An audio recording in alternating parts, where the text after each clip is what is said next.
Opozitarja BDI ka reaguar ashpër ndaj presionit skandalos të tipit Veri Korean nga VMRO-DPMN dhe Antonio Miloshovski ndaj prokurorisë dhe drejtësisë, duke thënë se një sjellje e tillë po e dëmton në rënd sistemin juridik në vend. Sipas BDI-s, VMRO-DPMN dikur ankohej për përndjekje politike nga LSDM dhe PSP,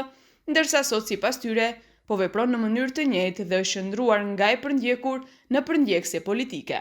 VMRO të ndaloi partizimin e prokurisë dhe përndjekjen politike. BDI tashmë ka informuar të gjithë bashkësinë ndërkombëtare e cila është skandalizuar nga presioni brutal partijak dhe porosit ndaj prokurisë. E inkurajojnë prokurinë që aty ku nuk ka vepër, nuk ka prova dhe nuk ka dëm, t'i hedh poshtë kallëzimet penale politike për përndjekje politike dhe të mos bie nën presion qeveritar e partijak, por të veprojë sipas ligjit.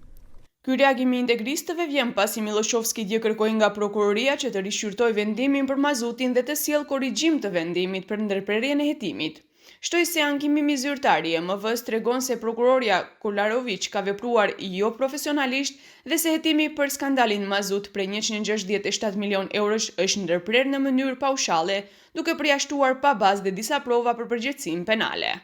Приговорот на ЕСМ е нова околност според која што прекинатата истрага за мазут може да продолжи, бидејќи ЕСМ е оштетено правно лице кое што ги побива изјавите на Коларевич и Абази како обвинителски тандем, кој што им дал повластена улога и им поклонил поголема верба на исказите на Капушевски, Јаховски, Адриан Муча, Ерџан Сулковски,